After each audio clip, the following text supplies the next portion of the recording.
साथ में एक और उसका 4 और 25 आयत मैं आपके सामने पढ़ता हूँ और उसी पे मेरा सारा आज सरमन होगा। बेटे के उठा के इधर तो रख देना,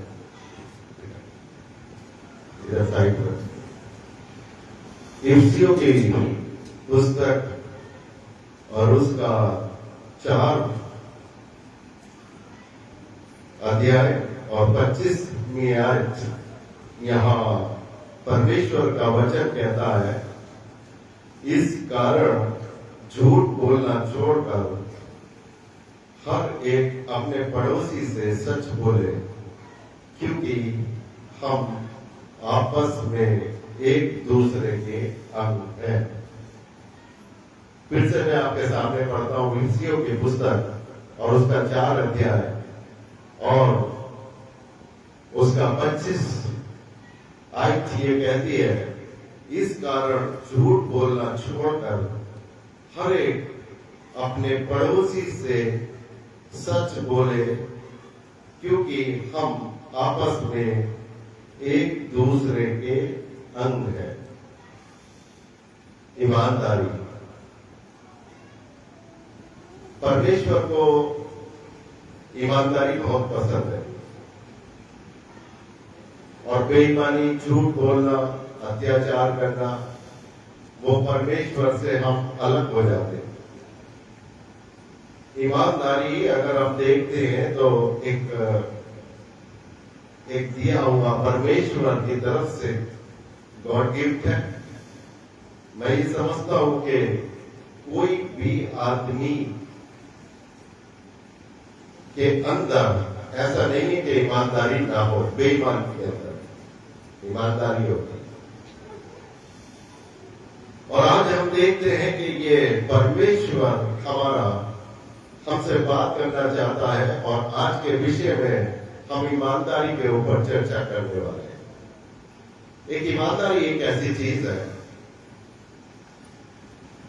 कि अगर हम अपने जीवन को ईमानदारी से चले तो सफलता की उन ऊंचाइयों पे पहुंच जाते हैं जो हमें सपने में हमने सोचा भी नहीं। मरियम ने बड़ी ईमानदारी के साथ जो इस इब्राहिम फरिश्ते ने उससे आके संकेत दिया था, बोला था, उसने बड़ी ईमानदारी के साथ उन वचनों पर विश्वास किया। और आज मरियम का नाम पूरे जगत के अंदर, पूरे संसार के अंदर वो एक ऐसे शब्दों में लिया जाता है कि बड़े आदर योग्य है। और परमेश्वर ने मरियम को इतना ऊंचा दर्जा दिया कि जो मरियम ने एक ऐसा हिस्सा चुना। अगर बाइबल पढ़ते हैं तो लिखा है कि मरियम ने ऐसा हिस्सा चुना जो उससे छीना नहीं जाएगा। मरियम में क्या थी? एक ईमानदारी थी। उसके अंदर कोई ऐसा नहीं था कि छल फरेब, कुछ कपट। लेकिन अगर हम देखते हैं कि आज ईमानदारी अगर हमारे बीच से, ईमानदारी तो शरीर के अंदर है, लेकिन ईमानदारी से हम काम नहीं करना चाहते। सबको पता है कि ईमानदारी क्या चीज होती है। बड़ी ईमानदारी के साथ परमेश्वर ने आदम को बनाया और पूरे विश्वास के साथ उसको रख दिया। कहां पर रख दिया? जिसको हम जन्नत कहते हैं, स्वर्ग कहते हैं। उसके अंदर से ईमानदारी जो थी वो चली गई। उसने ईमानदारी नहीं दिखाई और उसको क्या करना पड़ा? उस जगह से निकलना पड़ा जो जगह उसको सबसे पहले आदमी को स्वर्ग में दी गई थी कि अब ये सारी की सारी प्रॉपर्टी तेरी है, तू इसका वारिस है, तू यहां पर पूरा अधिकार रखता है कि यहां तक कि जितने भी जीव और जंतु जितने भी थे, सबके नाम भी उसने दिए कि तू इनके ऊपर, सबके ऊपर अधिकार है, नाम दे दे। परमेश्वर ने किसी जीव जंतु का नाम नहीं रखा, सब अधिकार उस मनुष्य को दिया गया था, जिस मनुष्य को बड़े भरोसे के साथ यहाँ पर मिट्टी का पुतले से बनाकर और इस पृथ्वी पर जन्नत पर रख दिया था। लेकिन वो ईमानदारी नहीं दिखा सके और वो उसके वहां से गिरा दिए गए वो स्वर्ग में रहने के लिए। आज हम सब लोगों को अपनी जिंदगी से वाकिफ होना चाहते हैं, हमारे अंदर ईमानदारी है या नहीं है। और अगर ईमानदारी के साथ अगर जीवन नहीं है तो ये जीवन नहीं है, धोखा दे रहे हैं। हम एक दूसरे को आपस में मिलके धोखा दे रहे हैं।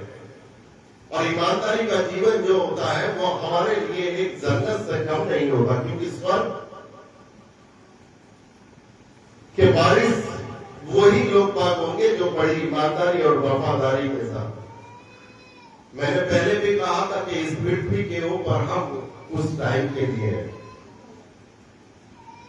शायद हो सकता है कुछ सालों के बाद आप मुझे यहां पर देखो या ना देखो, लेकिन मेरा जो असली जो मकान है वो कहीं और का है।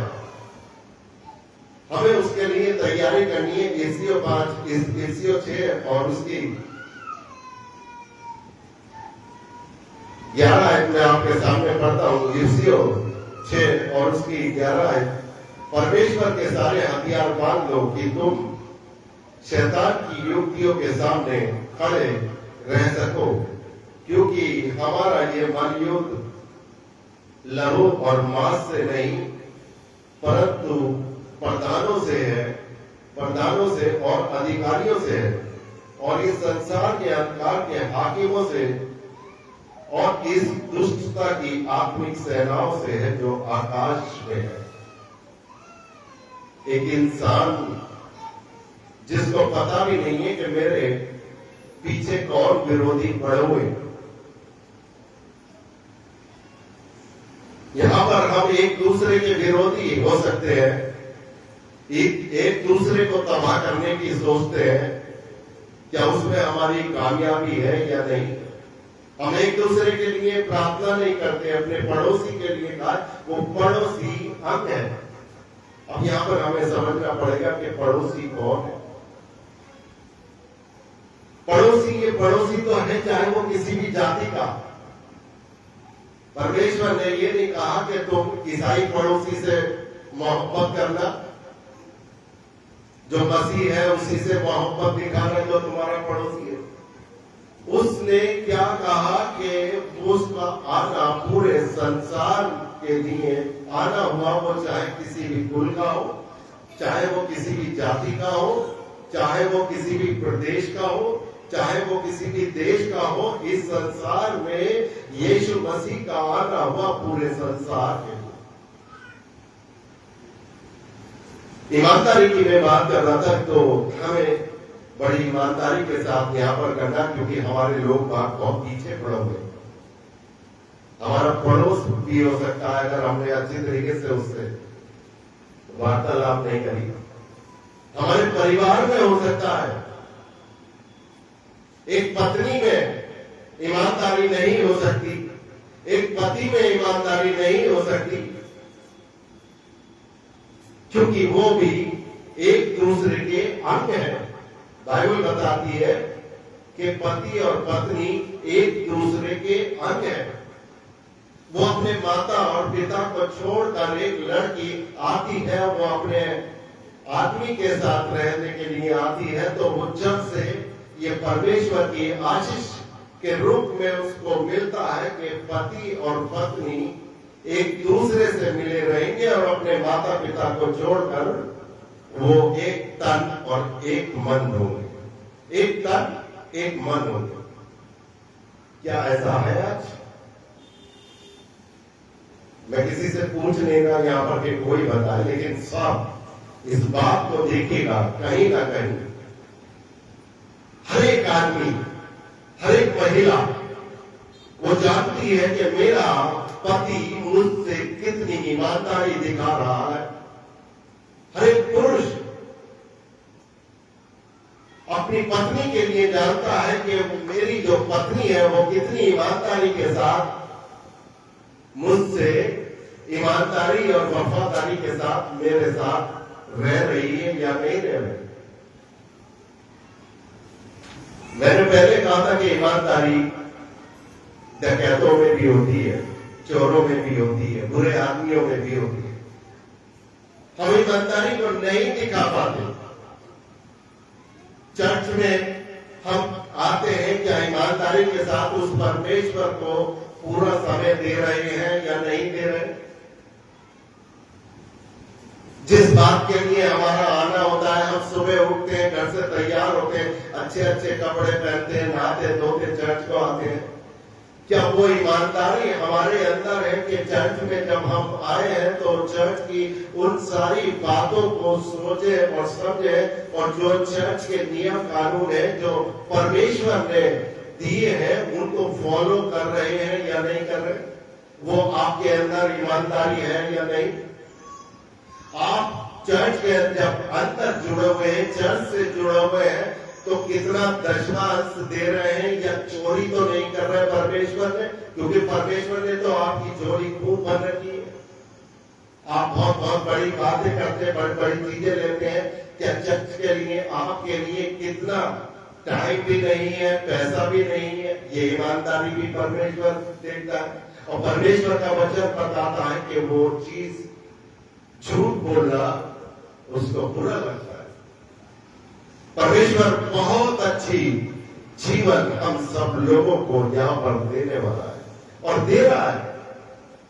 मैं ये समझता हूं कि जितने भी यहाँ पर जो विश्वास में है और जो विश्वास में नहीं है, और जिनका विश्वास इधर भी है उधर भी है, डोल मडोल है, उस परमेश्वर ने सबके ऊपर अपनी छत्र छाया रख रखी है। इसीलिए आज उनको एक नाश्ता मिला है, उनको दोपहर का खाना मिलता है, उनको शाम को खाना मिलता है। उनकी जिंदगी बहुत ही अच्छी है। परमेश्वर का वचन बताता है कि हमें अपनी जिंदगी को एक सिस्टम से चलना चाहिए। जैसा कि ये बाइबल से हट के मैं आपके सामने एक कहानी बताता हूं। एक बहुत अच्छा राजा था, ईमानदार राजा,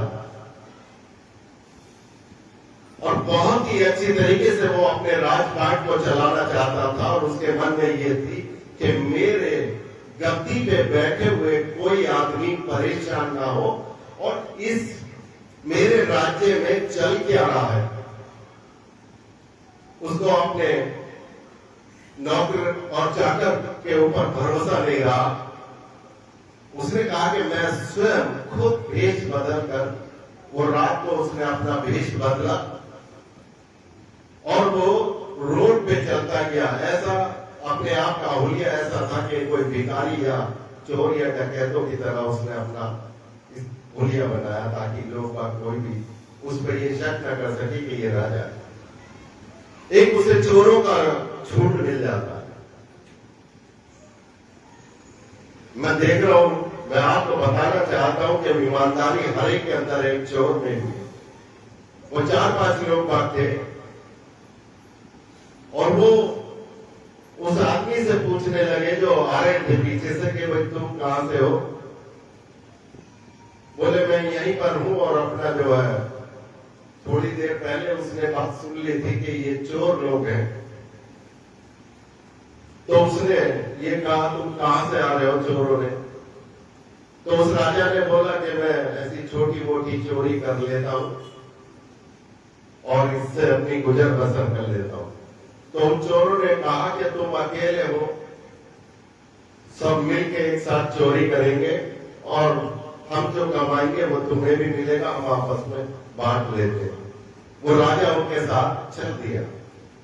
राजा क्या देखता है? राजा खड़ा हुआ है, एक आदमी को भेजा एक घर के अंदर, और उस घर के अंदर भेजा। थोड़ी देर के बाद वो आ गया और वहां पे सारे खड़े हुए थे और वो अकेला आदमी जो उनमें बॉस हुआ करता था, बॉस होगा, उससे कहता है कि इस घर में आज ही एक शादी आई है, दुल्हन आई है और उसका पहला दिन है, उसका पहला दिन है यहाँ पर। मेरी बात गौर से सुनना और आपके अंदर भी हो सकता है कि जो मरी हुई आत्मा है वो फिर से जीवित हो जाएगी। विश्वास आपके अंदर ईमानदारी, वो आपको बहुत ऊंचे पायदान पे ले जा सकती है। और वो अपने बॉस से आके बोलता है कि सरदार आज पहला दिन है, माल हमें काफी मिलेगा क्योंकि सोना चांदी भी बहुत पड़ा हुआ है, पैसा भी बहुत पड़ा हुआ है और जो सामान पत्नी अपने ससुराल अपने घर से मायके से लेके आती है, कमी नहीं है। लेकिन सरदार एक बात की कमी है, अगर आज हमने इनके ऊपर हमला कर दिया, आज यहाँ पे हमने डकैती डाल दी, तो पूरी जिंदगी इस लड़की को जो पढ़ाई घर से आई है ताने मिलेंगे कि इसका जो है पैर सही नहीं। वो राजा उनको देखकर चौंक गया कि चोर के अंदर भी ईमानदारी, और सबने एक ही मत से, किसी ने ये नहीं कहा कि गलत कह रहा कि आज हमारी जिंदगी बन जाएगी, आज हमें खाने को मिल जाएगा, हम इतने दिन से भूखे मर रहे हैं। उन्होंने सबने एक मत से तैयार हो गए कि हम डकैती यहां पर नहीं डालेंगे। दूसरे घर में घुसे, दूसरे घर में भी ऐसा देखा कि वहां पर एक बीमार लेटा हुआ है और एक पैसा उसके पास रखा हुआ है कि कुछ घंटों के बाद उसको वहां पर जाना था कि जैसी सुबह होगी, क्योंकि रात को डकैती डाला करते थे, जैसी सुबह होगी और हम जो है, और वो उनके कोई और आसरा नहीं था, उसके कोई लड़का भी नहीं था। फिर वो चोर जाता है, फिर आकर और वो बताता है अपने सरदार से, सरदार यहाँ पर भी हम नहीं डाल सकते। ऐसे करके 3-4 दिन उन्होंने इंतजार देखा, उनके पास एक टूटी कौड़ी भी नहीं थी, जेब में 1 रुपया भी नहीं था। जब ये डिसीजन ले रहे थे, उन सबको ये पता था कि हमारे पास अब नहीं है, अब भूखे मरने के लिए कोई भी नहीं थे। ऐसे स्थिति में उन्होंने ये डिसीजन लिया कि हम इन घरों में चोरी नहीं करेंगे। ईमानदारी। वो राजा सब देख रहा था और राजा से बोले अब क्या होगा। वो एक आदमी बोला कि अब कैसे होगा, सरदार से बोला कि अब हम इतने दिन से तो 2-4 दिन से तो भूखे हैं और फिर हमें पता नहीं कब मिलेगा, क्योंकि अब हमारे पास कुछ भी नहीं है। क्योंकि चोरों का जो अड्डा होता है वो जंगल होते हैं, जंगल में कोई घर तो होता नहीं है, वो उसी समय खाना खाते हैं और चल देते हैं। जो जेब में है बस वही है, वो भी खर्च होने के बाद फिर पता नहीं। राजा उससे प्रभावित हुआ कि चोरों के अंदर भी एक अनुशासन है, और वो अनुशासन देख के उसने अपना वो नहीं बताया। जब वो बात ही कर रहे थे कि अब हमारे पास खाने के कुछ नहीं है, तो उस राजा ने कहा कि फलाने महल में जाना, और उसका नाम विक्रम था, और बता देना कि विक्रम जो है से हम मिलना चाहते हैं, वो नौकर चाकर महल के अंदर ले जाए। किसी ने इस इतिहास में देखा है, किसी ने ये चैप्टर किसने पढ़ा होगा, इतिहास में पढ़ा होगा किसी ने, स्टूडेंट हो गए। विक्रम आदित्य है, विक्रमादित्य उनसे नाम नहीं बोला जा। वो राजा थे और वो इतने प्रभावित हुए कि वो चोरों से ये कह के चले गए कि मैं अपने घर जा रहा हूं और तुम्हें वहीं पर तुम जाके वो कर लेना, वो मेरा अच्छा दोस्त है और मैं भी जाके वो मान जाऊंगा। वो डकैत कहने लगे, बोले कैसा है, एक डकैत होने के बाद एक राजा से कैसे दोस्ती हो सकती है, वो विश्वास नहीं कर रहे। बोले तुम जाके तो देख लेना, मैं तुमसे पहले वहां पे पहुंच जाऊंगा, तुम्हारे लिए खाने वाने का प्रबंध में इतना कर सकता हूं कि तुम्हें खाने का वो मिल जाए। वो सारे डकैत जब गए तो वही राजगद्दी पे बैठे हुए थे और वो शक्ल से उनको पहचान जाता है, सारे डकैत। फिर उन्होंने कहानी बताई, उन राजा ने बताया कि मैं आपको देखने के लिए निकला था, लेकिन आपकी ईमानदारी में मैं प्रभावित होकर और उनको कहां का खजांची बना दिया, अपने राजमहल का खजांची बना दिया। कि जो चोर थे वो राजमहल में खजांची हो गए। हमारी जिंदगियां बहुत बड़ी है, बहुत अच्छी है, परमेश्वर हमसे बहुत प्यार करता है, लेकिन हम परमेश्वर के कितने नजदीक हैं, परमेश्वर से हम कितना प्यार करते हैं। परमेश्वर हमारी चीजों को, ईमानदारी को देखना चाहता है हमारे जीवन से। एक पति पत्नी जो आज पूरी दुनिया के अंदर तबाही मचा रखी है दो शब्दों में, सास बहू, नंद भावज, इन्होंने पूरे हिंदुस्तान में तो कह ही सकता हूं, हिंदुस्तान के बाहर भी तहलका मचा रखा कि ये दो पत्नियों ने आपस में कभी नहीं बनती। ना बहू गलत होती है, ना सास गलत होती है, लेकिन फिर भी उनमें लड़ाई रहती है, क्योंकि ईमानदारी के जो फासले हैं वो आपस में तालमेल नहीं बैठते। जो सास अपने पति से संस्कार में सीख कर आई थी, जो टॉर्चर हुए हैं, जो उसके पति ने उसको टॉर्चर करा है, वो एक ही कमरे में कैद होकर रह गई और पति बाहर जाता है, पति बाहर की दुनिया देखता है, लेकिन औरत के सामने कोई भी दुनिया नहीं होगी। औरत की दुनिया कोई बता सकता कौन होगा? औरत की दुनिया उसका आदमी, उसके बच्चे और उसका जो घर है, घर में काम करना, क्योंकि बाहर जाने आदमी तो थोड़ा बाहर जाता है, नौकरी के बहाने जाता है, अपने यारों दोस्ती के साथ गपशप लगा लेता है। उसको एक बाहर की दुनिया का देखने का मौका मिल जाता है, लेकिन ये अंदर जो लेडी रहती है वो अपने दिल इसी तरीके से करती रहती है। और वो जो सास है वो अपनी मर्जी से कुछ नहीं कर सकती अपने आदमी के। अगर वो अपनी मर्जी से ये कहा कि मैं अपने मायका जाना चाहती हूं, तो शायद पति से पहले सास मना करने लगती है। ये हर एक घर की कहानी, इस पे मैंने बहुत घरों में रिसर्च करा है। और वो सास भी अपनी बहू से प्यार करना चाहती है और बहू भी अपने सास से प्यार करना चाहती है, लेकिन इसकी वजह क्या है?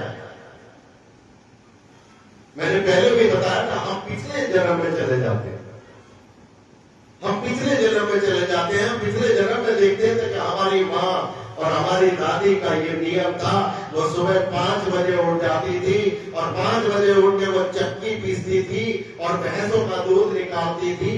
आज की बहू से हम ये अपेक्षा करते हैं।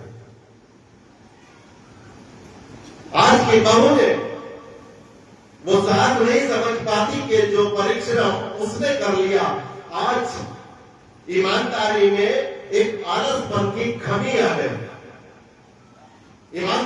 ईमानदारी में बहुत ढेर सारे सब्जेक्ट हैं।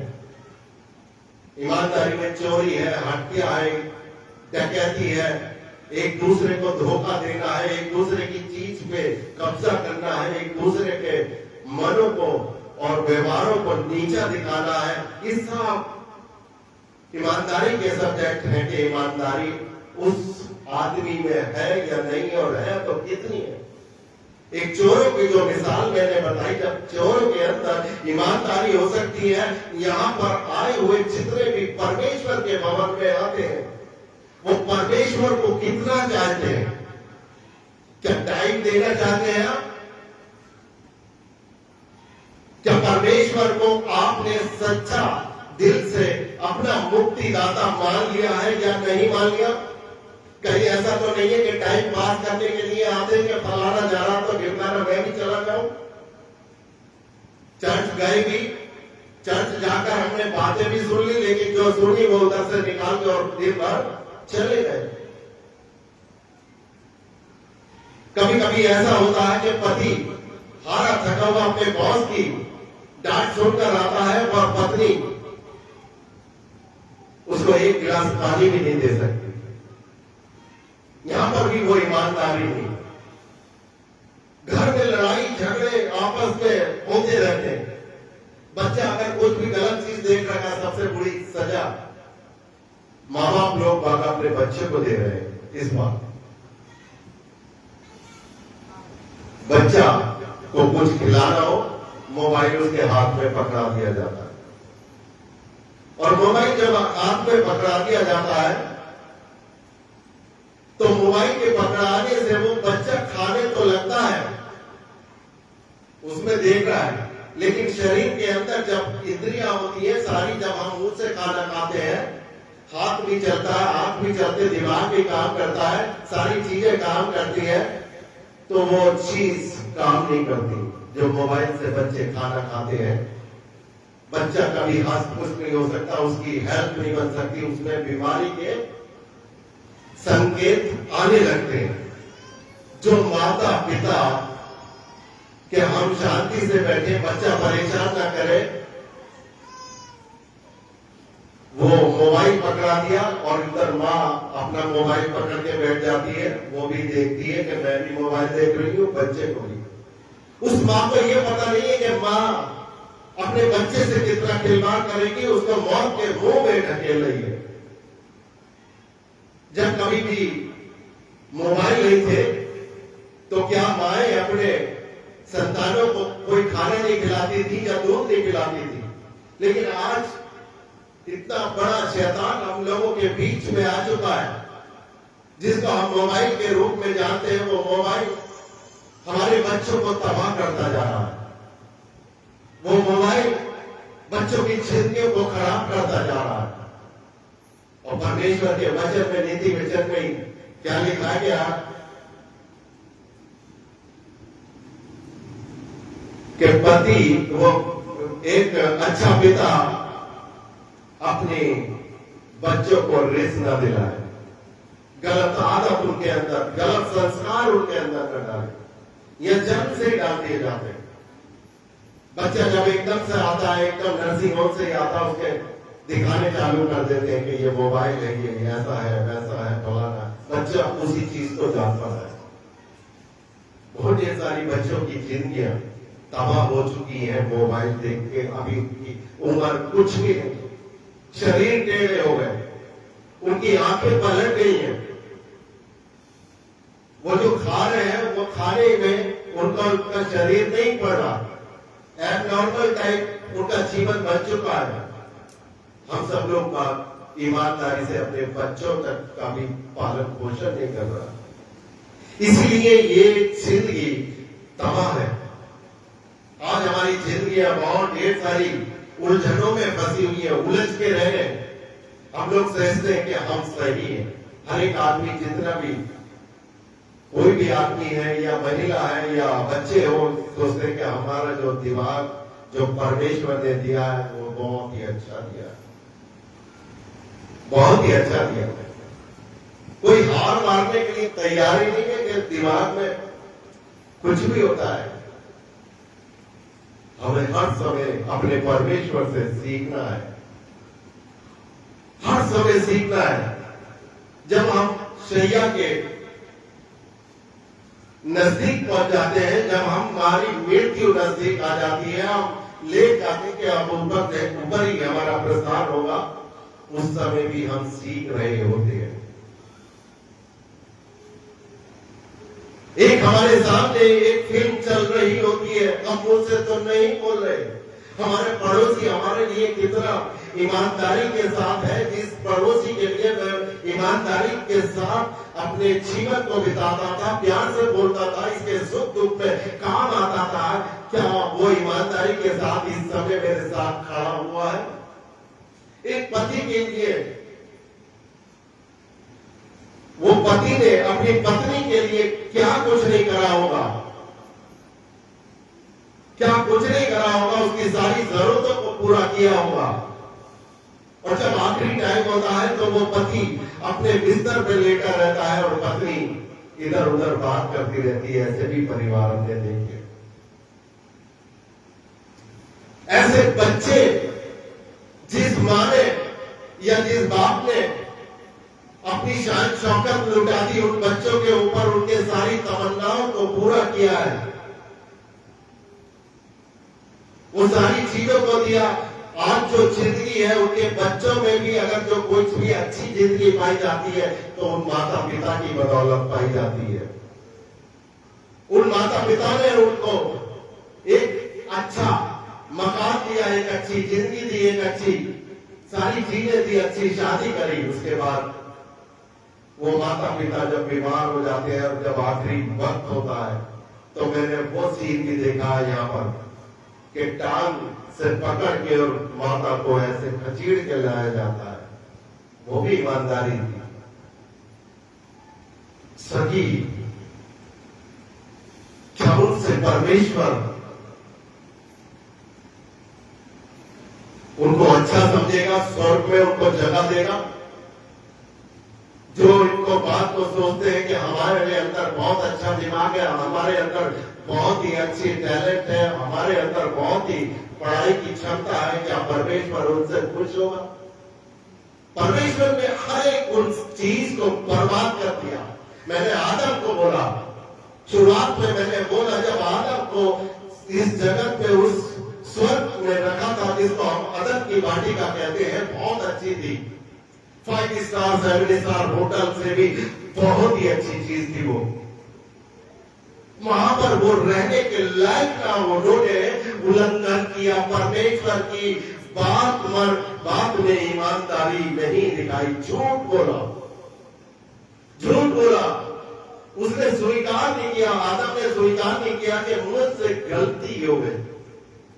उसने झूठ बोला कि मैं तो नहीं कहा था, लेकिन तूने जो ये मेरा जीवन साथी दिया है, इसने मुझे खिलाया। गलती को स्वीकार नहीं, ईमानदारी नहीं दिखाई।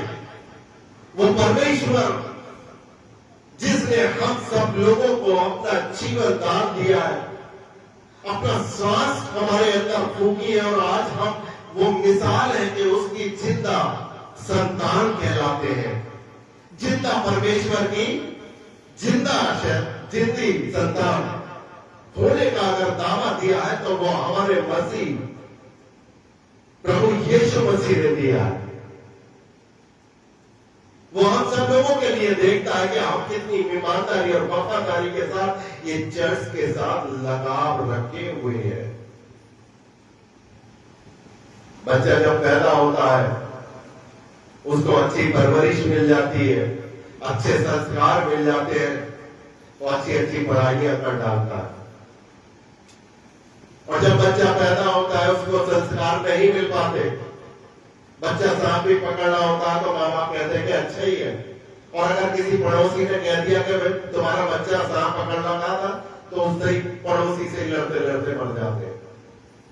ईमानदारी नहीं। बोले मेरी औलाद को तो जो है ये कोई देख नहीं सकता। और जब औलाद बिगड़ जाती है तो औलाद के करिश्मे सामने आने लगते हैं पूरे संसार के अंदर, पूरे नगर के अंदर, पूरे जगह के अंदर। मैं समझता हूं कि यहाँ पर जितने भी लोग बैठे हैं, अपने अपने समाज में जाके, अपने अपने पड़ोस में जाके, ऐसा नहीं है। मैं भाई आकाश के अगर जाऊं और इनका कैरेक्टर पूछना चाहूं तो इनके पड़ोस के घर में बैठ जाऊं, इनका सारा कैरेक्टर इनसे नहीं पूछूंगा, इनका पड़ोसी दे देगा। पड़ोसी का अगर कैरेक्टर पूछूंगा तो उनका पड़ोसी दे देगा। आज इस माहौल में आप ऐसे इतने ऐसे चीज में पड़े हुए हैं, यहाँ पर मीडिया इतना तेज चलता है, अगर ये मीडिया बंद हो गया तो दूसरा मीडिया चल जाएगा, दूसरा मीडिया बंद होगा तो तीसरा मीडिया चल जाएगा। आज संसार के अंदर लाखों चैनल ऐसे हुए पड़े हैं जो हमें पता भी नहीं चलता कि वो हमारा इतिहास को खंगाल रहे हैं, हमारे ऊपर फिल्म बना रहे हैं, हमारे को देखना चाहते हैं कि तबाह हो जाए। लेकिन परमेश्वर का एक वादा है, परमेश्वर का एक जो आज्ञा होती है, बार बार वो पिता परमेश्वर ने कहा कि तुम मत घबराना, तुम परेशान मत होना। या परमेश्वर मुझसे और आपसे बहुत बड़ी बड़ी बातें करना चाहता है और उस बातों में हम सब लोगों के लिए एक ही जुबान और एक ही शब्द से बोलता है। परमेश्वर यहां पर कहता है, क्योंकि किसी ने कभी अपने शरीर से बैर नहीं रखा वरन उसका पालन पोषण करता है, जैसा मसीह भी कलीसिया के साथ करता है, इसीलिए कि हम उसकी देह हैं।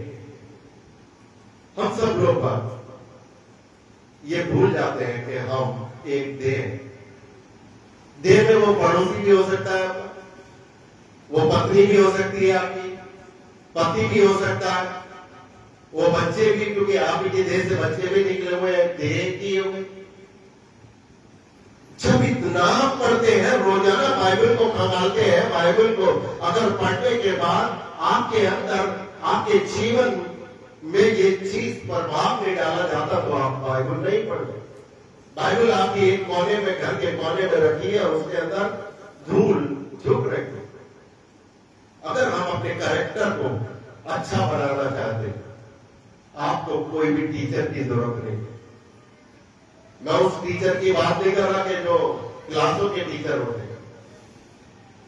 धार्मिकता की बात कह रहा हूं कि धार्मिकता में आपको मिल सकती है, आप सच्चे मन और ईमानदारी और वफादारी के साथ रोजाना अपने घर में रखी हुई जो बाइबल है, जो आप छूते भी नहीं है सिर्फ संडे के अलावा, उसको रोजाना पढ़ के देखें, आपको सारी बात मिल जाएगी।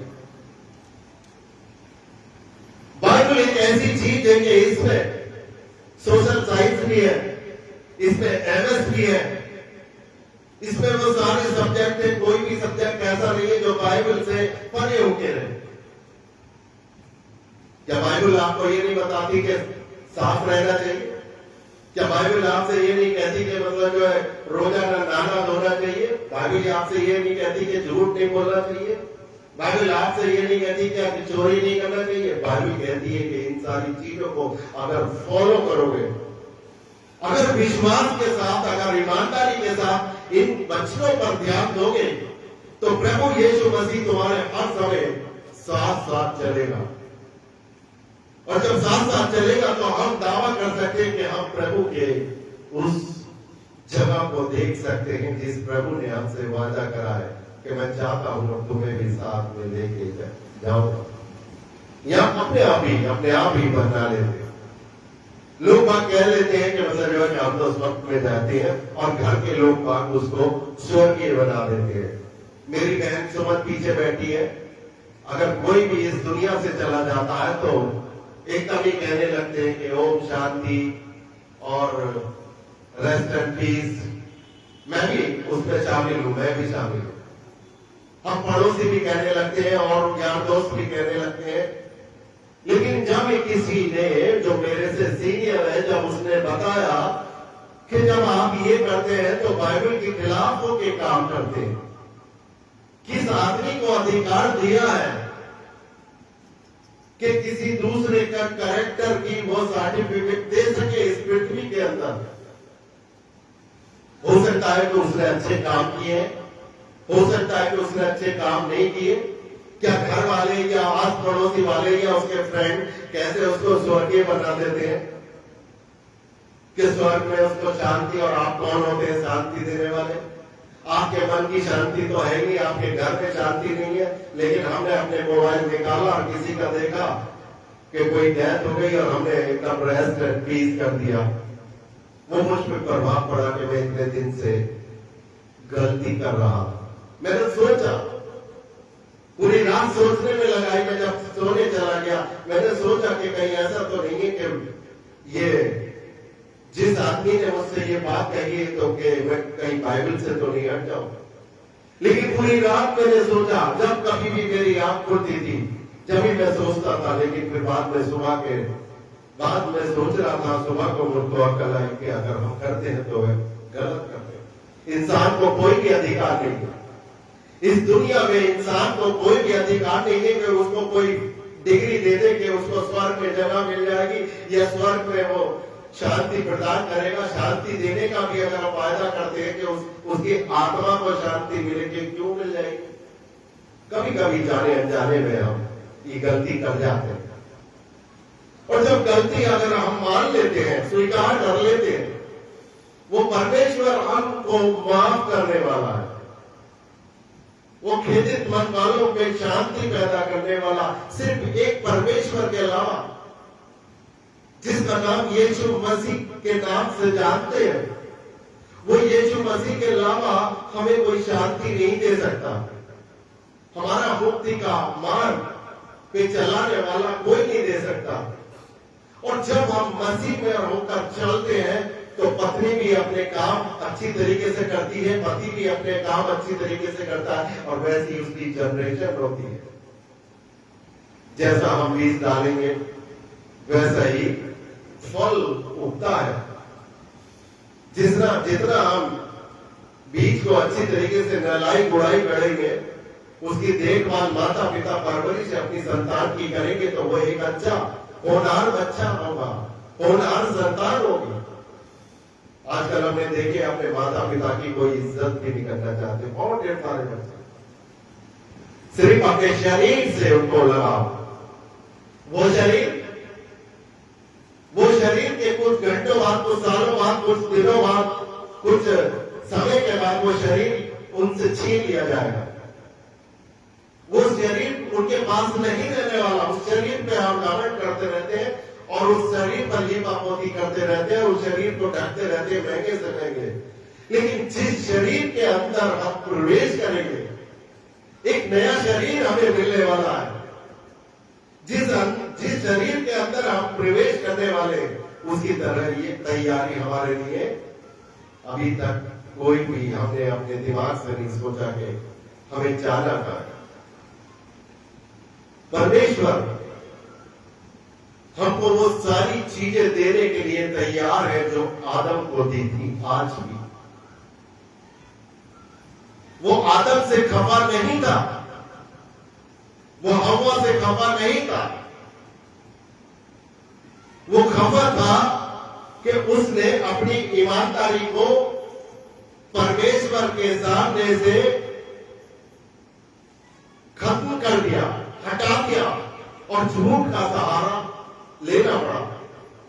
इसी प्रकार मनुष्य जाति भी झूठ बोलने लगी है, चाहे उसको अपने पति से झूठ बोलना पड़े, चाहे अपनी पत्नी से झूठ बोलना पड़े, चाहे बच्चों को अपने माता पिता से झूठ बोलना पड़े, या कोई आदमी अगर कहीं काम करता है किसी संस्था में या किसी फैक्ट्री में, तो अपने अधिकारी से झूठ बोलना पड़े। हमने झूठ का सहारा बहुत ही पकड़ लिया है, जबकि परमेश्वर को ये चीज अच्छी नहीं लगती, परमेश्वर को ये बात अच्छी नहीं लगती। परमेश्वर के समक्ष हमें जाना है तो अपने आप को कोमल शुद्ध करके जाना पड़ता है। अगर हम चर्च में आते हैं, चर्च में अगर आप जितने भी लोग बाग आते हैं तो सब कोशिश करते हैं कि मैं नहा कर जाऊं। कोई बीमार है तो वो एक अलग बात है, लेकिन सबकी इच्छा यही होती होगी कि मैं नहाकर, आज संडे का मौका है, मैं नहाकर और चर्च में जाऊंगा। सबकी यही इच्छा होती है। जब आपकी इच्छा चर्च में जो मिट्टी का बना हुआ है, ये परमेश्वर का भवन, और इसमें आपकी मान्यता है, आप जो भरोसा रखते हैं कि यहाँ पर परमेश्वर विराजमान है, इसीलिए तो यहाँ पर परमेश्वर के भवन में आया जाता है कि परमेश्वर का ये घर है। क्यों कहलाते हैं? किसी रामलाल, श्यामलाल या इदरीस के घर पर तो कह देते हैं कि ये परमेश्वर का घर है। ये वो परमेश्वर का दिया हुआ एक आशीष का घर तो हो सकता है रामलाल के पास, लेकिन उसको हम परमेश्वर का भवन नहीं कह सकते। परमेश्वर के भवन में आने पर हमें एक ऐसी खुशी मिलती है, ऐसी हमें दिलचस्पी होती है, हमारा शरीर पूरे दिन सही रहता है, हमारी जो त्वचा की जो नली है, जो ब्लड प्रेशर की जो वो आगे पीछे पंपिंग होती है, वो सही रहती है। जिस दिन भी चर्च में आप आते हैं, सब लोगों को पता होगा बहुत ढेर सारी बीमारी है जो आपको पता भी नहीं रहता, वो चर्च में जब आते हैं वो कैंसिल हो जाती है। लेकिन किसकी कैंसिल होती है? जो ईमानदारी के साथ इस चर्च के अंदर एंटर हुआ। मैंने बताया, जब मरियम को जिब्राइल फरिश्ते ने खबर दी तो बड़ी ईमानदारी और वफादारी के साथ उसने मान लिया कि तेरे एक बच्चा होगी, वो घबराएगी। लेकिन जैसा उसने कहा कि तुझे ये ऊपर से यहोवा की तरफ से तुझे तेरी कोख में एक बच्चा तू जलेगी और उसका नाम ये रखना, उसने एकदम विश्वास कर लिया। उसके जो पिता कहलाया, जो यूसुफ, वो छोड़ने के लिए तैयार था। वो इतना धनी व्यक्ति था कि वो उसको छोड़ने के लिए तैयार था, क्योंकि वो कहता था कि इसकी बेइज्जती हो जाएगी और मैं चुपचाप इससे अपने संबंध तोड़ लेता हूं। लेकिन परमेश्वर के ऊपर उसने भी विश्वास किया, बड़ी ईमानदारी के साथ वो उसको अपनी पत्नी बनाने के लिए राजी हो गया। और जब तक उसके पास नहीं गया, जब तक यीशु मसीह का क्षण ना हो सका, उसकी ईमानदारी नहीं। आज का इंसान इतना ईमानदार नहीं रहा। आज का ईमानदारी इतनी दिखाई नहीं देती, हम सब छोड़ जाते हैं। चर्च में आने के बाद आपकी ईमानदारी क्या होनी चाहिए, क्या नहीं होनी चाहिए। पादरी को धोखा दे दो, चर्च को धोखा दे दो, अपने साथियों को धोखा दे दो, वो सब चल रहा है। आपकी जिंदगी में कुछ नहीं रखा, क्योंकि आपका हाथ, आपका दिल वो गरीब हो चुका है। बाइबल बताती है कि परमेश्वर ने जितने भी मसीह हैं उनको ऐसा करने वाला बनाया, ऐसा नहीं करने वाला, मदद करने वाला बनाया। मैं पूछता हूं कि कितने अपने पड़ोसी की मदद कर रहे हैं? किसने करी? कोई पड़ोसी बीमार था, उसको पैसे की परेशानी थी, उसके घर में कोई भी ऐसी चीज नहीं थी कि वो कोई उसकी संतान उसको पैसा देके उसको डॉक्टर का इलाज करा सके। आज लोग बात जिनके पास दौलत है या जिनके पास दौलत भी नहीं है, पंजाब में एक बहुत बड़ा हादसा हो चुका। बीता जिसको बोलती है, वो ऐसी परेशानी है कि घर तबाह हो गए। बहुत ढेर सारे बच्चे अपने घर से लापता हो गए। और हमारा पड़ोसी मुल्क जो पाकिस्तान है, बहुत ढेर सारी भैंसें और बच्चे और बुजुर्ग बहकर पाकिस्तान के अंदर चले गए। किसी इंसान के लिए, हसनपुर की बात मैं बता रहा हूं, हसनपुर के अंदर किसी इंसान ने ये सोचा कि मैं पंजाब के लिए कुछ मदद के लिए 5 रुपए भेज दूं। किसी संस्था के पास कोई गया, किसी आदमी से जिक्र करा। वैसे कहना चाहते कि हमारे पास पैसा नहीं, पैसा परमेश्वर खूब दे रहा है, लेकिन आपका मन नहीं है ऐसा करने का। पैसे की कमी नहीं है। किसी दिन एक पासवान साहब कह रहे थे कि भाई तुम्हें 1 करोड़ रुपया परमेश्वर आज देना चाहता, तो सबने हाथ उठा। सबने 1 करोड़ का अगर नाम लिया तो 1 करोड़ के लिए सबने हाथ। लेकिन वो पास्टर जानता था कि जब मुझे देते ये यहाँ पे चर्च में बेटी के ऊपर डाल देते तो 10 का नोट होता फटा हुआ। कहने का मतलब यह है कि अगर हमारे अंदर देने की क्षमता नहीं है तो लेने का भी कोई हक नहीं। वो परमेश्वर हमसे ये कह देता कि तुम्हारी जरूरत जितनी है उतनी ही रहेगी। अपना हाथ आपने नहीं बढ़ाया और जिन्होंने हाथ बढ़ाया उनके घर में आज आशीषों की बाढ़ आई हुई है, आशीषों की कमी नहीं है। आज हर तरफ हर जगह उनको आशीष ही आशीष दिखाई देती है।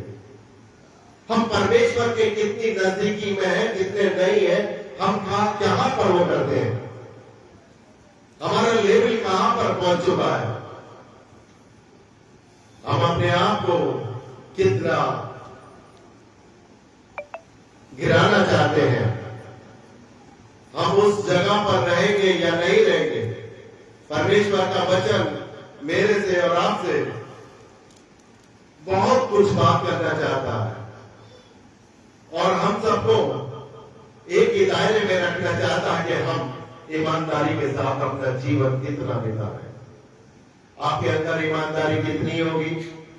आप ईमानदारी से अगर अपना परीक्षा अगर देंगे तो क्या बच्चा पास नहीं होगा? बच्चा पास होगा। इस जगह पर ईमानदारी के साथ आएंगे 100% आपको उन बीमारियों से और जो आप अपने पासवान को बताते भी नहीं है वो सब अच्छी तरीके से हो जाएगा। हम सब लोग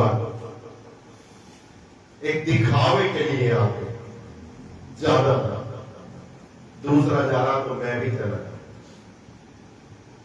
एक दूसरे से मैंने एक बार भी कहा था कि एक दूसरे से पूछा करो। संडे को जब यहां से चर्च खत्म होता है तो सब लोगों वालों को अपनी अपनी बातों में अपनी अपनी कहानियों में मजबूर होना पड़ता है। यहां तो इतनी देर से मैं कुछ अपने मुंह से बोल रहा हूं जो मेरी जुबान से निकल रहे हैं का मैं कल से परेशान था, मैं परसों परेशान था कि मैं परमेश्वर इस वेदी के ऊपर खड़े होके क्या बोलना चाहता हूं और क्या बोलूंगा। मैं कभी बाइबल को देखता हूं, कभी अपनी जिंदगी पर जाता हूं, कभी किसी की पास जाता हूं, सब कुछ वो करके यहां पर मैं आज बोलने के लिए तैयार करता हूं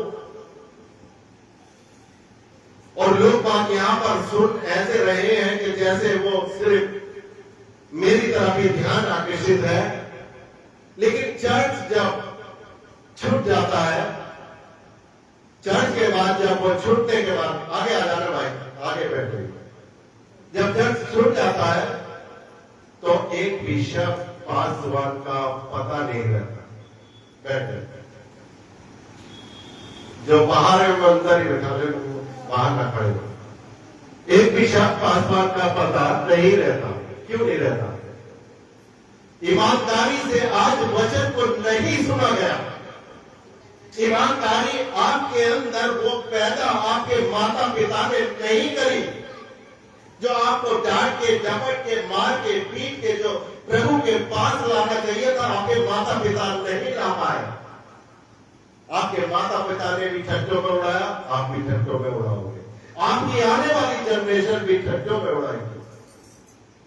इससे क्या आपको भला मिलेगा? ये संसार कभी भी खत्म हो सकता है। जो हम बात करते कि हम स्वर्ग में चले जाएंगे, ऐसी ऐसी आपदाएं यहां पर आ रही हैं, ऐसी ऐसी विपत्तियां यहां पर आ रही हैं और आने वाली हैं। अपनी उन बातों को नहीं सोच सकते।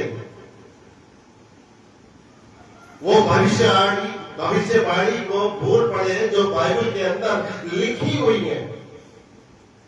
जब वो बाइबल को ही नहीं जानते, बाइबल उन्होंने कभी पढ़ के नहीं देखी और किसी पादरी ने कुछ समझाने की भी कोशिश करी तो उसको ठट्टे पर उड़ा दिया, ये तो पागल है, बेवकूफ है। जो हमारे घर के अंदर आता है, पैसे लूट के ले जाता, पादरी वो ही अच्छा जो हमें नचा देता है, थोड़ा अपने आप भी नाच देता है। परमेश्वर का वो वचन, परमेश्वर की वो आज्ञा परमेश्वर की वो संजीदगी, परमेश्वर की वो बातें जो परमेश्वर ने आपको मरते दम तक वो माफ करके गया, वो परमेश्वर कहके गया, आपको दिलासा दिला के गया कि मैं ही हूं, तुम मेरे बाद घबरा मत जाना। जो मैं कार्य यहां पर कर रहा हूं इस 3.5 साल के अंदर जो कार्य किया प्रभु यीशु मसीह ने, इससे बड़े बड़े काम आप लोग करोगे। कौन करेगा? वही लोग जो परमेश्वर से चोरी करते हैं, जो परमेश्वर की डकैती डाल रहे हैं, जो परमेश्वर से आने के बाद जब आए थे परमेश्वर में, उन्होंने बैप्टिज्म लिया था तो बड़ी बड़ी बातें की, बड़ी बड़ी संजीदगी थी कि हम परमेश्वर के साथ इस तरीके से तालमेल करेंगे। क्या है? क्या आप चर्च के मेंबर हैं? ईमानदारी नहीं है, वफादारी नहीं है, आपका कैसा जीवन है? इस संसार में आप किस तरीके से कैसा माहौल बनाएंगे? हर एक आदमी को, हर एक स्त्री को एक नया जीवन मिलता है। एक नया जीवन वो होता है कि जो परमेश्वर को हम सच्चे ज्ञान से पूर्ण करते हैं, अपने परमेश्वर को पहचानते हैं कि यही हमारा सच्चा परमेश्वर है। और एक जीवन हमें बताना पड़ता है, जब पति पत्नी के रूप में हो जाते हैं तो एक नया घर, एक नया घर बनता है, एक नया परिवार बनता है, बच्चे आते हैं उस परिवार में, उनके द्वारा आई हुई आशीषें उस परिवार में आती है,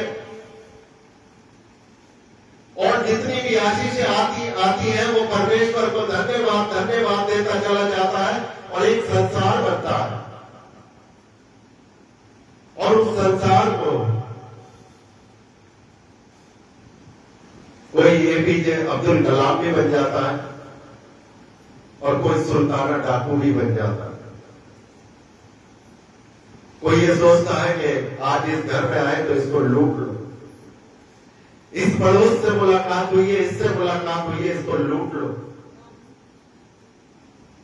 मैंने अपने धन को बढ़ाना नहीं चाहते, अपनी बैंक बैलेंस तो बढ़ाना चाहते हैं, जो हम साथ में नहीं ले जाएंगे, लेकिन एक बैंक बैलेंस आपके पास है, और जो सबसे बड़ा धन है, जो ऊपर जो आपकी बैंक खुली हुई है, जिसको हम स्वर्ग का नाम लेते हैं, कि वहां पर हमारा खाता खुला है या नहीं खुला है, वहां की बैंक में कुछ धन हम डालना नहीं चाहते।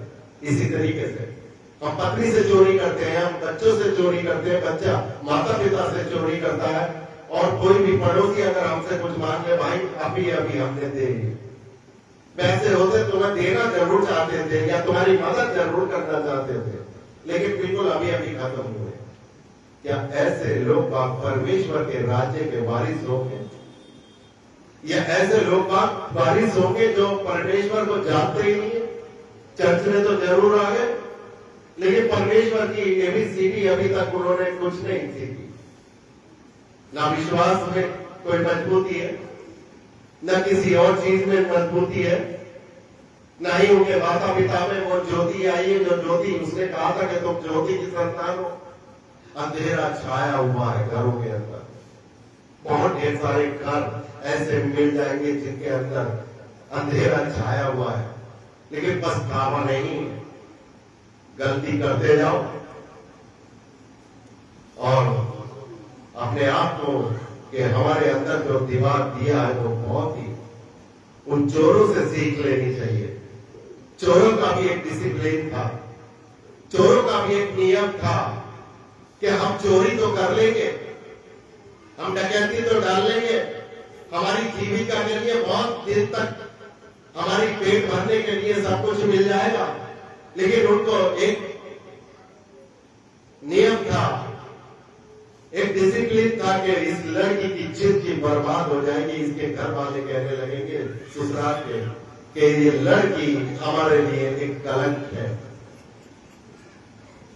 क्या ऐसा जीवन सब आपके पास है? हो सकता है?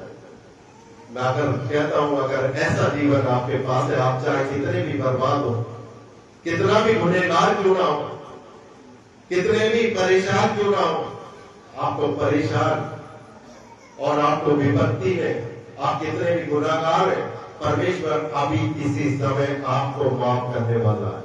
लेकिन ईमानदारी और वफादारी के साथ परमेश्वर के पास आना पड़ता है।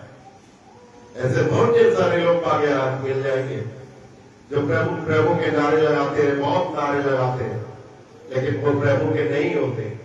हवाएं आती हैं, आंधी होता है, आंधी तूफान आते हैं और उड़ के चले जाते हैं। हमने बहुत ढेर सारे लोग ऐसे देखे कि जब कोई आदमी खत्म होता है तो बात करने लगते हैं कि अब जाने, एक दूसरे को सलाह देने लगता है आदमी कि देखा एक दिन हश्र हमारा भी यही होना है, एक दिन हश्र हमारा भी यही होना है। लेकिन उस हश्र पर वो 2-3 दिन ही काम कर पाते। हम कब्रिस्तान जाते हैं तो हमारा जो कब्रिस्तान है उसमें बहुत ढेर सारी जरूरत है। मैं पिछले कई सालों से उसमें मेहनत कर रहा हूं, वहां पर पेड़ लगाना चाहता हूं, पेड़ लगाए भी है मैंने। किसी आदमी से मैंने कहा, कहता भी हूं कि मेरे साथ कोई कब्रिस्तान चले, क्योंकि हम सब लोगों का यहाँ ये जो शरीर का जो घर है वो कब्रिस्तान ही है। वो हमारा घर नहीं रहता, यहाँ पर हम किले में भी रह रहे हैं, तो ये हमारा घर नहीं है। यहाँ को छोड़ के, शरीर को छोड़ के कब्रिस्तान, कोई आदमी कब्रिस्तान में जाना भी नहीं चाहता, उसमें पैसा लगा नहीं चाहता। शायद राजपाल जी ने कब्रिस्तान के लिए दिए थे, जब एक मुहिम छुड़ाई थी तो कुछ लोगों ने दिए थे, उसके बाद सब भूल गए। वो कब्रिस्तान एक हमारी ऐसी चीज है, ऐसी इमारत है, हम उसको भूले पड़े हैं, क्योंकि ईमानदारी हम सब लोगों के पास से चली गई है। कैसे जाएंगे आप लोग उस मकान में, कैसे एंटर होंगे जब आपका कुछ उसमें योगदान ही नहीं है? जब अगर आदमी खत्म हो जाता, बीएमसी में 50-50, 2-2, 2.5 लाख रुपया एक कवर के लिए, 7 फीट जगह के लिए दिया जा रहा, आज स्थिति वो है। कोई भी अगर आपको कब्रिस्तान में अगर जगह देगा तो आपको वो फिर खरीदनी पड़ेगी हैंड टू हैंड। या जितनी भी शादियां होती है तो किसी से पासपोर्ट फंड नहीं मिलता, 1-2 घर के बजाय छोड़ के। और जब उनके बच्चों की शादियां होती है तो उस लड़के से एक मोटा धन लेना पड़ता है मुझे। क्यों? क्योंकि पासपोर्ट फंड आता रहता तो वो चीज पैदा ना होती। कुछ लोग बगावत करते हैं, कुछ लोग कहते हैं कि पादरी तो पैसा लेते। पादरी का जो पेट का इंतजाम कलीसिया करती है, जो बाइबल अगर वो पढ़ते थे। कलीसिया ही जो याजक होता है, जो पासवान होता है, उसके घर के खर्चे की जिम्मेदार कलीसिया होती है। कुछ साल पहले यहाँ पर हमारे पापा जब नहीं थे, पापा से पहले एक पास्टर रहा करते थे, सुरेंद्र बीलाल उनका नाम था। उनके ऊपर एक कर्जा हो चुका था और यहां से जाएंगे तो ये सामने वाला खंबा है, या खंबे पर बांध करके उस पासवान को पीटा गया था। गलती उसकी इतनी थी कि वो अपने घर का खर्च नहीं चला पा रहा था। मिशन से कुछ पादरियों को नहीं मिलता, मिशन से कुछ नहीं मिलता। जो लोगों के दिमाग में होती है कि मिशन से बहुत ढेर सारी चीजें मिल जाती हैं। जिस मकान में अगर रह रहा है पासवान, बस वही है उसकी जिंदगी, उससे आगे कोई पैसा नहीं है। अगर क्रिसमस और ईस्टर पे अगर कोई भेज दे, कोई मिशनरी बाहर से, तो वो दे देगा। तो कहने का मतलब है कि यहाँ पर कलीसिया बहुत पहली थी, 250 साल पुराना चर्च है इसका। जो मेरे पास पेपर है, 250 साल, 1832 में ये जगह बाउंड्री हुई है। 1832, शायद 250 साल हो गए। यहाँ पे कलीसिया भी बहुत थी, जो अगर मैं रजिस्टर देखता हूँ तो 2 रजिस्टर इतने भरे पड़े। शायद मुझे ऐसा लगता है पूरे हसनपुर में कोई परिवार ऐसा नहीं है, कोई घर ऐसा नहीं है जो ईसाई ना हो, मसीह ना हो। और किसी कारणवश एक पासवान का यहाँ पे ट्रांसफर होता है, वो पासवान को यहाँ पर लपेट के मारा जाता है, क्योंकि यहाँ पर पादरियों को देने की आदत नहीं है। कोई 2-4 लोग पागे हैं जो मेरी भावनाओं को समझते हैं। हसनपुर के अंदर अगर ये स्कूल ना होता तो हम ठीक से खाना भी नहीं खा सकते। जिन्होंने आलोचना करी, अगर मेरे से पहले मेरी मम्मी ने अगर यहाँ पे डॉक्टर थी, अगर डॉक्टरी का काम अगर ना करे होते तो हम भाई बहन पढ़ नहीं सकते थे, खाना नहीं खा सकते। मसीह जीवन ये है, ईमानदारी है। मेरे माँ बाप ने कभी भी यीशु मसीह को गलत नहीं ठहराया, उससे मुंह नहीं मोड़ा कि हम इतने परेशानी में होके गुजर रहे हैं, हमारे साथ ये परेशानी है, प्रभु तूने हमें डॉलर क्यों नहीं दिए, पैसा क्यों नहीं दिया। लेकिन मेरे माता पिता को भी बहुत ऊंचा सम्मान मिला इस इलाके में। मुरादाबाद डिस्ट्रिक्ट में अगर कोई भी पादरी था तो जितने भी पादरी होते सब रिस्पेक्ट लेके आज बोलते हैं। क्यों? गरीबी में भी, लेकिन उन्होंने अपनी ईमानदारी नहीं छोड़ी। हम अपनी ईमानदारी अभी संडे के दिन ही पादरी से झूठ बोल पाते हैं कि भाई साहब वो मौका ऐसा लगा था, आए नहीं और गए नहीं और यहां नहीं गए, और छुपा रहे। पादरी उनको कुछ गिफ्ट नहीं देना चाहता, परमेश्वर उनको जीवन को बदलना चाहता है, उनके घर में जिंदगी पैसा लाना चाहता है, लेकिन वो पैसे को पकड़ना नहीं चाहते। कुछ घर ऐसे तबाह हो चुके हैं, जितना भी पैसा आ जाए घरों में पैसा नहीं रुकेगा नहीं, क्योंकि उन्होंने उमर लगा रखा है, शैतान को अपने घर में बैठा रखा है। शांति नाम की चीज नहीं मिलेगी, क्योंकि शांति कहां पर मिलती है? परमेश्वर के पास मिलती है। और परमेश्वर मुझसे क्या अपेक्षा करता है कि मैं बड़ी ईमानदारी और बड़ी सच्चाई के साथ बड़ी अच्छी तरीके से अपने जीवन को बिताने वाला बनूं, कोमलता हो मेरे जीवन में। इतना कोई भी ऐसा ना होने पाए कि जिससे मैं अपने जीवन को, अगर हम देखते हैं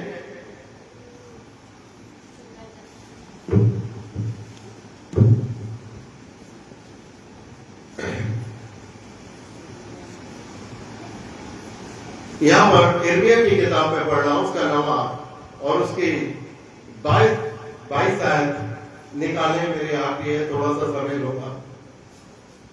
दीदी परेशान तो नहीं हो रही आज? ठीक है। इर्मिया की किताब और उसका 9वां अध्याय और उसकी 22 आयत ये कहती है, परमेश्वर का वचन यहाँ पर ये कहता है, यहोवा यो कहता है, मनुष्य के शव ऐसे पड़े रहेंगे जैसे खाद खेत के ऊपर और पुलिया काटने वालों के पीछे पड़ी रहती है और उनका कोई उठाने वाला ना होगा।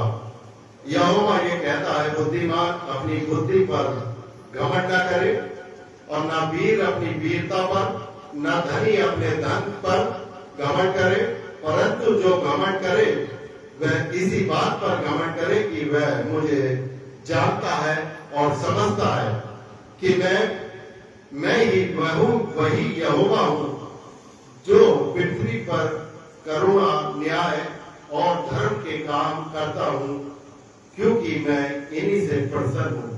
परमेश्वर किन से प्रसन्न है? कि जो अच्छे काम करते हैं। इस आयत को आप सब लोग बात मैं चाहता हूं कि एक बार घर पर जाकर रिपीट करें और अपने जीवन से उनको उतारें। और जब तक हम बाइबल के वचन को नहीं समझ पाते तो उस परमेश्वर को पहचानने की, समझ पाने की शक्ति हमारे अंदर नहीं रहती। परमेश्वर हमें बुद्धि देता है, हमें अकल देता है, परमेश्वर हमारे साथ हर समय काम करता रहता है, परमेश्वर हमें हर समय देखता रहता है, उसका कैमरा कभी भी नेटवर्किंग से भागती नहीं है। परमेश्वर तो हमसे इतना बड़े बड़े वायदे कर रखे हैं। और यहाँ पर भी अभी हमने देखा होगा कि अभी बाढ़ आई है, कितने स्टेटों में बाढ़ आई और शव आदमी नीचे दब गए और वो शव उठाने वाला भी कोई नहीं। कितने शव आदमियों के बच्चे हो, बूढ़े हो, महिलाएं हो, अभी पहाड़ी इलाकों पर जितने भी थे वो रिसलन हुआ और वो ऊपर से पत्थर कंक्रीट पहाड़ आ गए, वो अभी तक भी निकाले नहीं गए। उनके शवों को उठाने वाला भी कोई नहीं है। बाइबल का वचन बताता है हमारे साथ क्या होगा। हम अपने जीवन का निर्माण, हम अपने परिवार का निर्माण किस तरीके से कर सकते हैं। हम एक अच्छा जीवन बता सकते हैं, एक बुरा जीवन भी बना सकते हैं। बहुत ढेर सारे लोग आगे के उनको जिनको नास्तिक कहा जाता है उन्हें परमेश्वर की पहचान ही। यहाँ पे परमेश्वर कहता है कि लोग तरह तरह से घमंड करने में लगे हैं। किसी को किसी बात का नशा है, किसी धन का नशा है, दौलत का नशा है, बंगले का, कार का, इसका उसका, कोई अपने शरीर का नशा, अपने बालों का नशा, अपने कपड़ों का नशा। ये किस बात का नशा? ये नशा सब अभी क्षण भर टाइम में, समय नहीं लगेगा। हो सकता है हम सोच रहे हो कि हम 2 साल बाद खत्म होंगे, हम 10 साल बाद खत्म होंगे, हम 20 साल के बाद खत्म होंगे। पल भर में हमारी जिंदगी कब कहां पर ले जाती है हमें कोई भी पता नहीं चलता।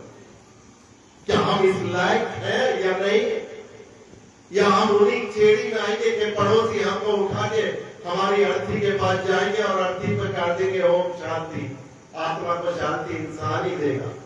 तो फिर परमेश्वर को देने को, आत्मा की शांति देने के लिए परमेश्वर नहीं आता वहां पर। जो इंसानों पे भरोसा करते हैं उनके पास वो स्वयं ईश्वर नहीं आते, क्योंकि ईश्वर भी देखता है कि इसने मेरी तुलना एक इंसान से की है। वो कैसा इंसान है जो आपको जीवन दे सकता है, वो कैसा इंसान है जो आपके लिखे हुए को कह सकता है कि इनकी आत्मा को शांति मिले। ये तो परमेश्वर के हाथ में है। मैं ये कह सकता हूं क्या कि कोई भी जज का काम, जज को जो अधिकार है एक सजा देने की, क्या मेरे हाथ में है कि मैं सजा उसको रोक लगा दूं, क्योंकि मैं उसके लायक नहीं हूं। जब मैं जज के कोई भी अधिकारों को अपने पास नहीं रख सकता, उसके बताए हुए मार्ग पर हम नहीं चल सकते, तो कैसे हम कह सकते हैं कि वो परमेश्वर जो आदमी अभी निधन हुआ है तो उसको शांति हमारे कहने से मिल जाएगी? नहीं। आज हम सबको जरूरत है अपने जीवन को टटोलने की, अपने इस शरीर को टटोलने की, इस हाथ को टटोलने की, इस आंख को टटोलने की, इस पैर को टटोलने की। कहां पर जा रहा है? हाथ ने कहां पर इशारा कर रहा है? आंख ने कहां पर देखा है गलत नजरों से? दिमाग कहां पर किसके लिए क्या जा रहा है कि यहां पर डकैती कर ले? सारी चीजें आपके अंदर है, लेकिन ये मत भूलिए कि आपके अंदर एक ईमानदारी भी परमेश्वर ने दी है। आपका मन करता है कि मैं अगर कर तो लूंगा, लेकिन ये हो जाएगा। एक मन करता कर लूं, एक मन करता नहीं करूं, क्योंकि पैसे की हर एक आदमी को जरूरत रहती है। जरूरत है पैसे की, लेकिन पैसा सब कुछ भी नहीं है। हर एक आदमी को अपनी जीविका चलाने के लिए कुछ पैसे की जरूरत रहती है, लेकिन पैसा इतना होना चाहिए जो परमेश्वर की नजरों में गलत साबित ना हो जाए। वो इंसान, वो पैसा, वो धन आपको परमेश्वर से अलग ना होकर ले जाए, उस ईश्वर से अलग ना कर दे। वो ईश्वर ऐसा ईश्वर है कि आपसे दिन रात प्यार करता है।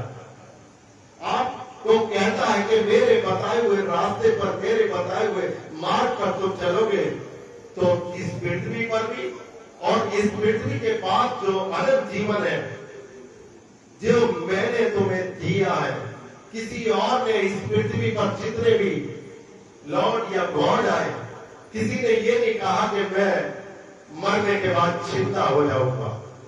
वो जिंदा हुआ, वो किसके कारण जिंदा हुआ? मेरे और आपके लिए, ताकि हम ये ना समझे कि हम अनाथ हैं। हम अनाथ नहीं है, हमारा एक रखवाला है, हमारा एक चरवाहा है, जिससे हमें शांति मिलती है, जिससे हमारे घर में एक ज्योति चमकती है, जो हम बहुत बड़े बड़े ऊंचे पायदान पे मिलते हैं। अगर परमेश्वर की उन बातों को और उन बातों को ध्यान में रखते हुए अपने जीवन को बिताते हैं,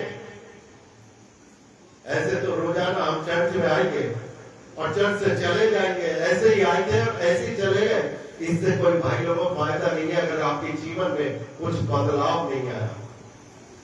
आप शराब कितनी पीते थे, आप कितनी पीते, आप चोरी कितनी करते थे, आप कितनी करते, आप किसी दूसरे पर अत्याचार करते थे, आप कितना करते। आपको नापना पड़ेगा उस मीटर से। जो मीटर आपके पास है, ये आपका कलेजा, आपका दिल जो बोलता है, ये आपका मीटर है। ये आपको मीटर नाप के बताएगा कि आप गलत है या सही है।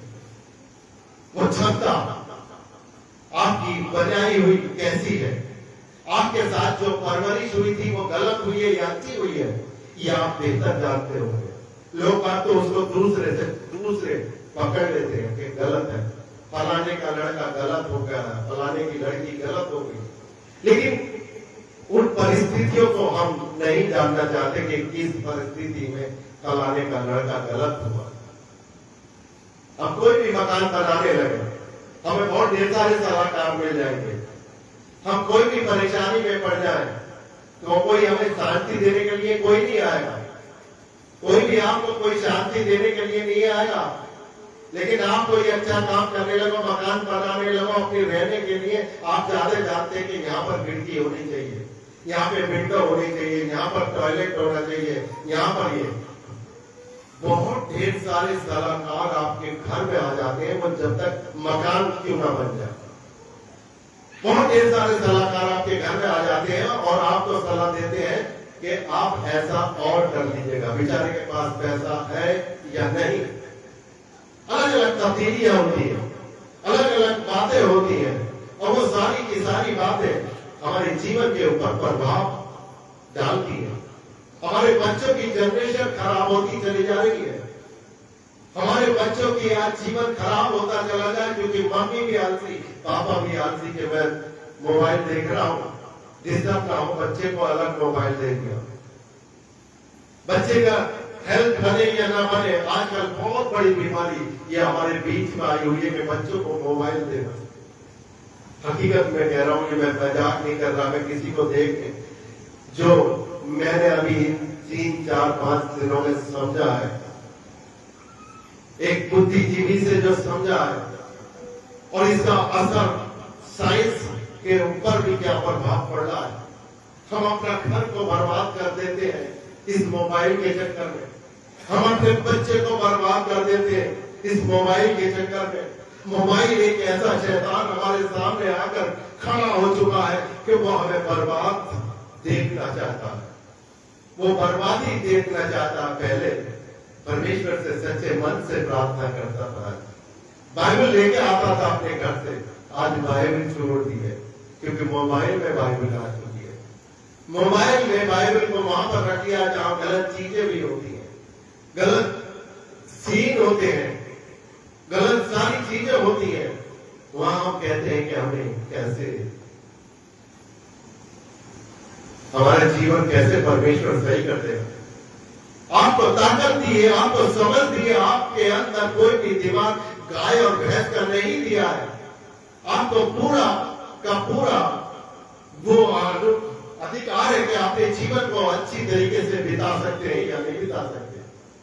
लेकिन फिर भी आप भूल पड़े हैं उनके वायदों को, परमेश्वर के वायदे को, जो परमेश्वर आज आपसे लेना चाहता है। आपका वायदा कि तुम मेरे हो या ना हो। प्यारे बहनों और भाइयों जितने भी हैं, बहुत ढेर सारे साल आप जीवित रहे, मैं मेरी दिल से ये तमन्ना है। मैं कितने साल हूं या कितने घंटे जीवित हूं ये मेरा परमेश्वर जानता है, लेकिन मैं चाहता हूं कि इस चर्च में अगर कोई भी आता है, अगर उसके जीवन में प्रभाव नहीं पड़ा, उसके बिजनेस में कोई चमत्कार नहीं हुआ, उसके घर में अगर कोई भी नई रोशनी, नया चमत्कार नहीं दिखाई दिया, या उसके होते हुए उसके व्यवसाय में, उसकी खेत खलिहान में, उसके खेती बाड़ी में उसको कोई फायदा नहीं होता, तो शायद या तो मैं गलत हूं या आप सीख नहीं पाते। अच्छा नहीं लगता कि मैं यहां पर आपको पूरा प्रयास करता हूं सिखाने का, समझने का, और मैं ये सोचता हूं कि इस लड़के में ये प्रॉब्लम है और मैं आज वचन ऐसा देता हूं और ये अगले संडे से ये सही होने लगेगा। मैं उस पिता परमेश्वर से प्रार्थना करता हूं और पूरा विश्वास करता हूं कि इसका जीवन चेंज हो जाएगा। मैं उसके लिए कोई मौत की दुआ नहीं मांगता, उनके लिए मैं कोई ऐसी प्रार्थना नहीं करता कि ये इसने मेरे को धोखा दिया, इसने मेरे को बर्बाद किया, ये बर्बाद हो जाए। मैं उस परमेश्वर से कहता हूं इनकी जिंदगी बदल जाए, इनकी जिंदगी में चमत्कार आ जाए, जो इनको लोग कोई पूछते भी नहीं है वो इनको गले से लगाने लगे। वो परमेश्वर की आशीष देखना आप सब लोगों में चाहता हूं। परमेश्वर के विश्वासी होइएगा, मेरे नहीं, मेरे लिए बहुत ढेर सारे पादरी आपकी जिंदगियों में बहुत पहले भी आए थे और आते भी रहेंगे, लेकिन अगर यहां पर आपके जीवन में कोई बदलाव नहीं होता है तो परमेश्वर की आशीष से आप वंचित हैं या मेरे अंदर कोई भी प्रॉब्लम हो सकती है। परमेश्वर आपकी मदद करे। अब हमारी को आ जाए, वो आ जाए।